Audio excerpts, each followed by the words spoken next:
दोस्तों, आज की इस वीडियो के माध्यम से मैं आप लोगों को एक ऐसी दर्दनाक दर्द भरी कहानी कुछ लड़कियों की सुनाने जा रही हूँ जिसको सुनने के बाद आप भी हैरान रह जाएंगे और आप भी परेशान हो जाएंगे। देखिए, अगर कोई जुर्म एक आम व्यक्ति करता है, अगर कोई हत्या, कोई कत्ल का मामला किसी आम व्यक्ति के द्वारा किया जाता है तो जाहिर सी बात है सबके दिमाग में यही आता है कि हाँ, ये संभव हो सकता है, ऐसा हो सकता है।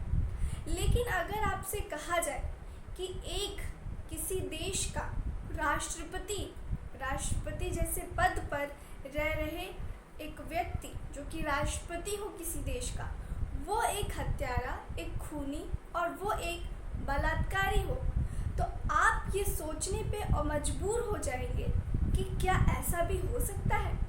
क्योंकि एक जो राष्ट्रपति की उपाधि होती है वो एक बहुत बड़ी चीज़ होती है।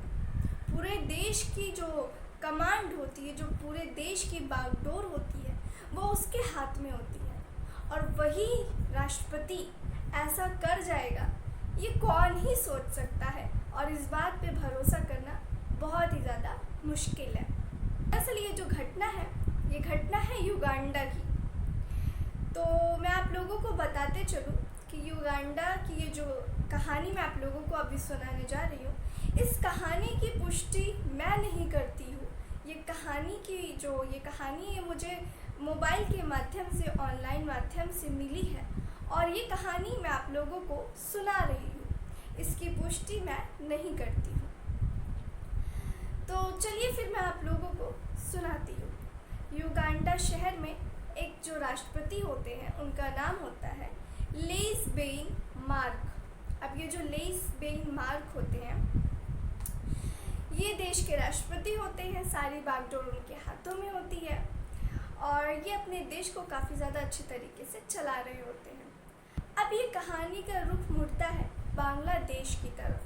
बांग्लादेश में एक लड़की रहती है जिसका नाम की रिधिमा रहता है।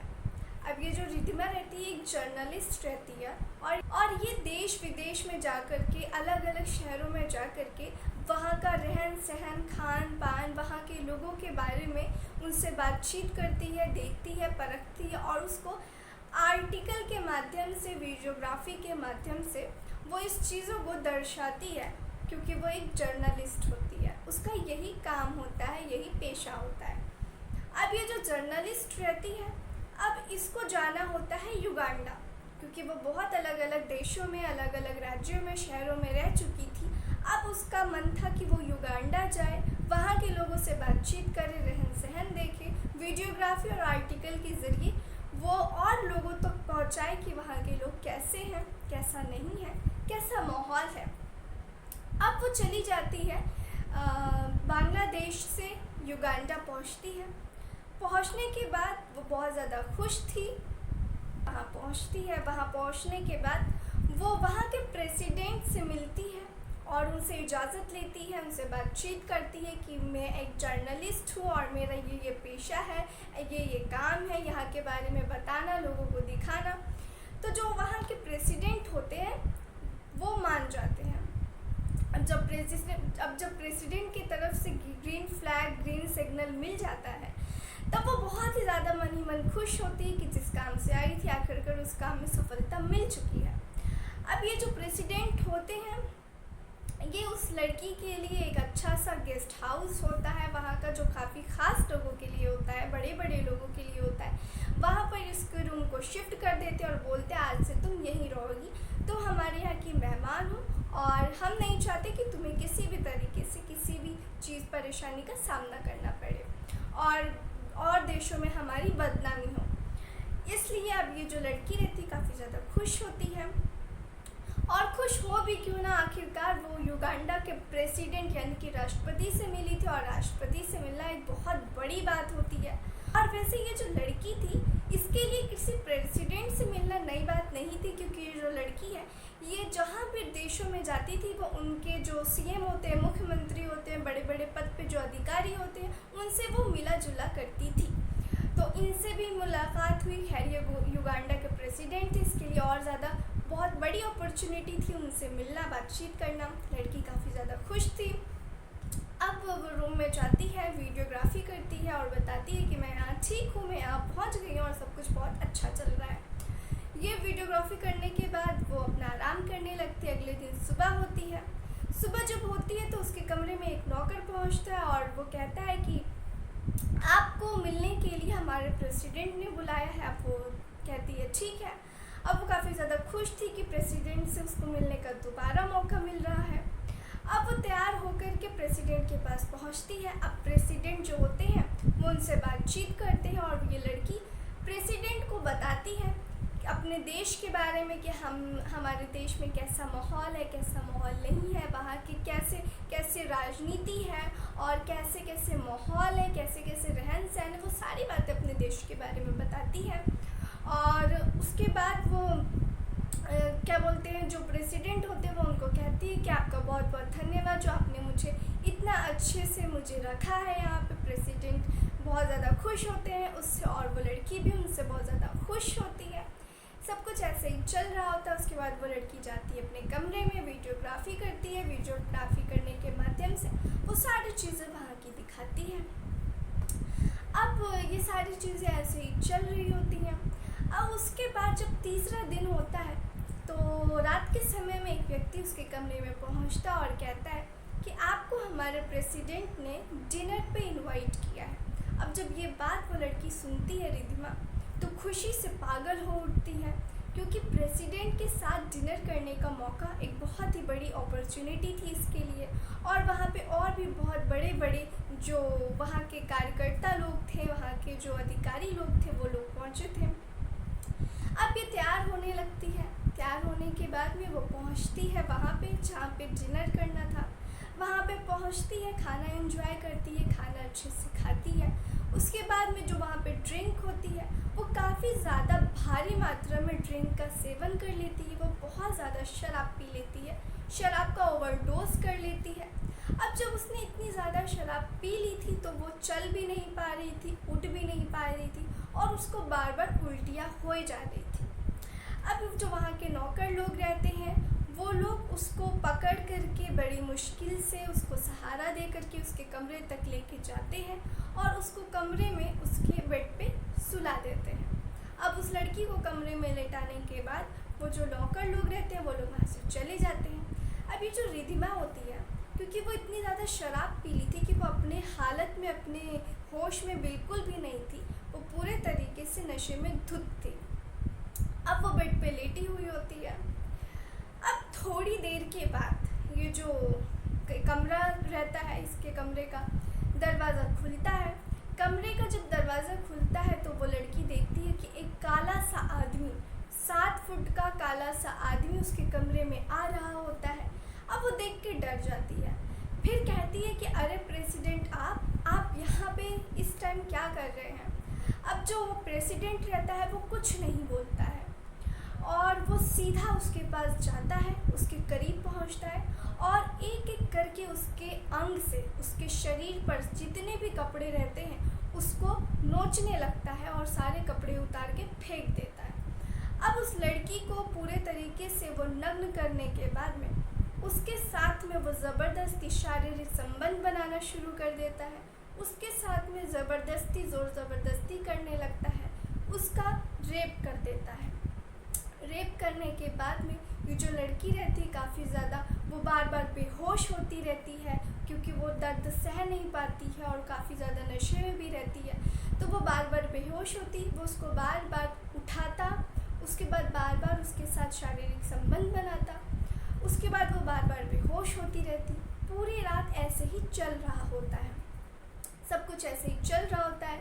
उसके बाद में जब प्रेसिडेंट का मन भर जाता है उसके बाद वो उस लड़की को छोड़ करके नग्नावस्था में चला जाता अपने कमरे में। अब कमरे में जाने के बाद सुबह होती है, दोपहर का वक्त होता है। दोपहर को इस लड़की की आँख खुलती है, क्योंकि वो जो दर्द था, जो रात भर प्रेसिडेंट ने उसके साथ शारीरिक संबंध बनाया था, वो दर्द वो लड़की बर्दाश्त नहीं कर पा रही थी, इसलिए वो दोपहर तक सोती रहती है। दोपहर में जब वो उठती है उसको काफ़ी ज़्यादा दर्द महसूस हो रहा होता है अभी भी। फिर वो जाती है नौकरों के पास और कहती है कि मुझे अपने घर भेज दो, मुझे अपने घर जाना है, मुझे अपने देश भेज दो, मुझे मेरे देश जाना है। अब वो जो नौकर होता है वो कहता है कि तुम बिना प्रेसिडेंट की मर्ज़ी से अपने देश क्या इस कमरे से बाहर तक नहीं निकल सकती। अब जब वो ये लड़की ये बात सुनती है रिधिमा, तो वो काफ़ी ज़्यादा परेशान हो जाती है और वो समझ जाती है कि वो अब इस देश में किडनैप हो चुकी है। अब वो बेचारी करती भी तो क्या करती। अब जब भी प्रेसिडेंट का मन करता वो हर रोज़ इसके पास आता, इसके शरीर से कपड़े नोचता और ज़बरदस्ती इसके साथ रेप करता, इसके साथ शारीरिक संबंध बनाता। और ये जो प्रेसिडेंट रहते हैं, ये प्रेसिडेंट जो है वो लड़कियों का मांस भी खाते हैं, लड़कियों का खून भी पीने का इनको शौक़ रहता है। और ये मेढक का सेवन करते हैं, ये जो मेढक का गोश्त होता है उसको भी खाते हैं। और मेढक का जो तेल होता है ये इसको भी बहुत ज़्यादा भारी मात्रा में पीते हैं। मेढक का तेल, वो मेढक का तेल इसलिए पीते हैं ताकि ये जो लड़कियों के साथ में संबंध बनाते हैं, शारीरिक संबंध, उस संबंध का समय और वो जो क्षमता होती है वो बढ़ सके ज़्यादा, और ज़्यादा देर तक वो कर सके और वो ज़्यादा देर तक उनको मज़ा आ सके, इसलिए वो मेढक का तेल पीते हैं। उसके बाद में ये जो लड़की होती है इसके साथ में वो जब मन करता वो शारीरिक संबंध बनाते, उसके साथ ज़बरदस्ती करते, उसका रेप करते। ऐसे ही सब कुछ चल रहा होता है। 2 हफ्ते तक ये सब चलता है। 2 हफ्ते बीतने के बाद में अब ये जो प्रेसिडेंट होते हैं इनका मन इस बंगाली लड़की से भर जाता है। अब उसके बाद में ये जो होते हैं प्रेसिडेंट, ये और एक टीम बनाए होते हैं। उन टीम की लड़कियों से कहते हैं कि अब मेरा इससे मन भर चुका है, अब तुम बांग्लादेश से और लड़कियों को मंगवाओ, मुझे और लड़कियां चाहिए। अब ये जो लड़कियां होती हैं, अब ये लोग वैकेंसी जारी करते हैं, एक तरीके से जाल फंसाते हैं लड़कियों को फंसाने के लिए। एक वैकेंसी निकालते हैं वो बांग्लादेश के लिए, जिसमें कहा जाता है कि हमें लड़कियों के ऑफिस में बहुत ज़्यादा आवश्यकता है, जिसके लिए हम उन्हें 2 से 3 लाख रुपए देंगे और रहना खाना सब कुछ फ्री हमारी तरफ से होगा। अब ऐसे में जो वहाँ की लड़कियाँ होती हैं वो काफ़ी ज़्यादा फॉर्म भरती हैं, कम से कम 200 से 300 लड़कियाँ फॉर्म भरती हैं। और उन 200-300 लड़कियों में से 2 लड़कियों को सेलेक्ट किया जाता है। अब जो 2 लड़कियाँ होती हैं उनको बांग्लादेश से युगांडा बुलाया जाता है।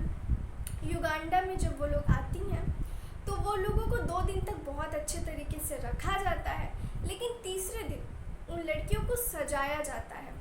तो वो लड़कियाँ पहले तो सोचती हैं कि शायद हमें अच्छे से तैयार इसलिए किया जा रहा है क्योंकि ये लोग ड्यूटी पे भेजने वाले हैं, तो वो लोगों को सब चीज़ें नॉर्मल लगती हैं। उसके बाद में जो पहली लड़की होती है रेशमा, उसको वो लोग बुलाते हैं और कहते हैं कि यहाँ जाना है। उसके बाद उस लड़की रेशमा को जो प्रेसिडेंट होते हैं उनके कमरे में भेज दिया जाता है। अब प्रेसिडेंट जो होता है वो उसके साथ भी वही हरकत करता है, उसके साथ ज़बरदस्ती उसके शरीर से सारे कपड़े नोचता है। नोचने के बाद सारे कपड़े ज़मीन में फेंक देता है। उसके बाद वो उसके साथ बिस्तर पे उसके साथ ज़बरदस्ती शारीरिक संबंध बनाता, उसका रेप करता है और उसकी जो बदन शरीर होती है उसको ज़बरदस्ती नोचने लगता है। उसके बाद में उसके साथ संबंध बनाता है, लेकिन ये जो लड़की होती है वो दर्द बर्दाश्त नहीं कर पाती है, इसलिए उसकी मौत हो जाती है। अब जब संबंध बनाते समय उसकी मौत हो जाती है तो ये जो आदमी होता है उसको थोड़ा सा दुख होता है प्रेसिडेंट को। अब ये प्रेसिडेंट को दुख होता है, उसके बाद जैसे किसी कचड़े को उठा करके फेंका जाता है बगल में, ठीक उसी तरीके से ये प्रेसिडेंट उस लड़की रेशमा का जो शव होता है, जो डेड बॉडी होती है, उसको उठा करके वो बगल में फेंक देता है। उसके बाद में वो कहता है कि अब दूसरी लड़की को भेजो। अब जो दूसरी लड़की होती है वो उसके पास जाती है और जब वो जाती है तो वो देखती है कि जो प्रेसिडेंट होता है वो जो उस लड़की के साथ, जो रेशमा उसके साथ में आई हुई थी, वो उसका गोश्त खा रहा होता है। और ये जब देखती है कि जो प्रेसिडेंट है वो रेशमा का गोश्त खा रहा है तो वो देख के बिल्कुल दंग रह जाती है और उस पूरा तरीके से उसका बदन कांपने लगता है। जब वो देखती है वो पूरे तरीके से सहम जाती है, उसके मुंह से आवाज़ तक नहीं निकलती है। वो वहाँ से भागना तो चाहती है लेकिन उसके पैर थर थर थर थर काँपने लगते हैं। उसके बाद में जो प्रेसिडेंट होता है वो इस लड़की के साथ भी ऐसा ही करता है। और उसके बाद में अब ये जो लड़कियां होती हैं वो पूरे तरीके से फंस चुकी थी एक बहुत ही ज़्यादा घिनौने जाल में।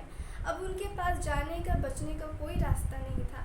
जो लड़कियां सह जाती वो लड़कियां ज़िंदा रह जाती, और जो लड़कियां नहीं सह पाती वो लड़कियां प्रेसिडेंट की खुराक बनती, प्रेसिडेंट का खाना बनती, क्योंकि प्रेसिडेंट को खून पीना और मांस खाना लड़कियों का बहुत ज़्यादा पसंद था।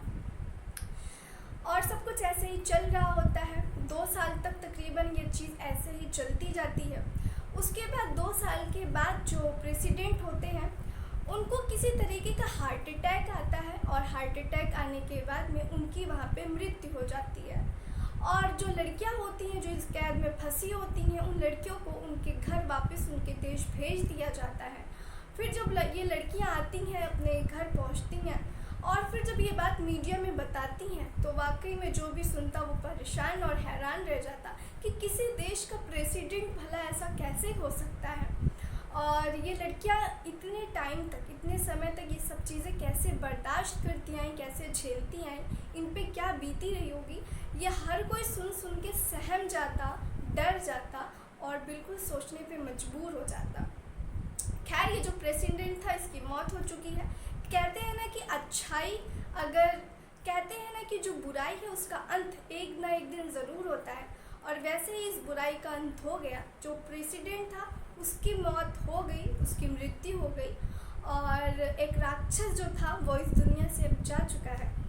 और ये थी आज की कहानी। उम्मीद करती हूँ आप लोगों को मेरी कहानी पसंद आई होगी। अगर आप लोगों को मेरी कहानी पसंद आई है तो प्लीज़ मेरे चैनल को लाइक कीजिए, सब्सक्राइब कीजिए, और प्लीज़ अपने दोस्तों, रिश्तेदारों और व्हाट्सएप ग्रुप में मेरे इस वीडियो को शेयर करना बिल्कुल ना भूलें।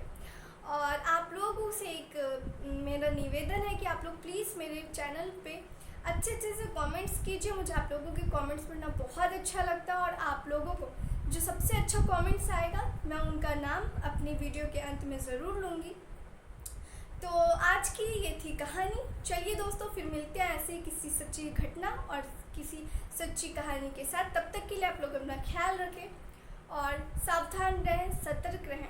और जैसा कि मैंने आप लोगों को कहा कि ये कहानी जो है ये मैं आप लोगों को इसकी सच्चाई की पुष्टि नहीं करती हूँ। ये कहानी जो है ये मुझे फ़ोन के माध्यम से ऑनलाइन मिली है, और मुझे नहीं पता ये कहानी में कितनी सच्चाई है, कितनी सच्चाई नहीं है, और मैं इसकी पुष्टि नहीं करती हूँ कि ये कहानी सत्य है। तो चलिए फिर इस कहानी को हम यहीं पे ख़त्म करते हैं। आप लोग अपना ख्याल रखिए। जय हिंद, जय भारत।